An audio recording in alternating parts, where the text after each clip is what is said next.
14h sur BFM TV, bienvenue si vous venez de nous rejoindre. Bonjour à tous, bonjour Benjamin, c'est parti pour une nouvelle tranche d'information. Exactement, bonjour Céline, bonjour à tous. Et à la une de l'actualité, la jeune Mia retrouvée saine et sauve avec sa mère ce matin dans un squat dans la commune de Sainte-Croix en Suisse. La petite fille de 8 ans avait été enlevée mardi alors qu'elle était hébergée chez sa grand-mère dans les Vosges, chez qui d'ailleurs elle va être ramenée. Sa mère Lola, elle, était placée en garde à vue. On en parle dans un instant avec tous nos invités en plateau. Et puis vous entendrez le témoignage d'habitants de Sainte-Croix qui ont assisté à l'opération de police ce matin. Ils connaissaient l'existence d'un squat sans se douter, bien sûr, que la mère de Mia s'y trouvait.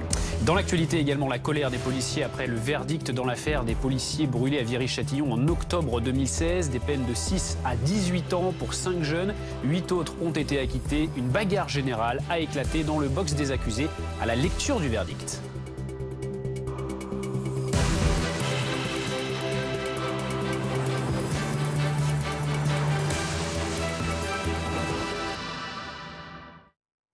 C'est l'information principale de la journée. Mia et sa mère ont donc été retrouvées dans un squat en Suisse, dans la commune de Sainte-Croix. Vous allez voir les images de ce lieu, de ce squat. Il s'agit en fait d'une usine désaffectée. Oui, la petite fille de 8 ans avait été enlevée mardi par 4 personnes alors qu'elle se trouvait chez sa grand-mère dans les Vosges. Le procureur de la République de Nancy a pris la parole en fin de matinée pour confirmer l'information. Écoutez.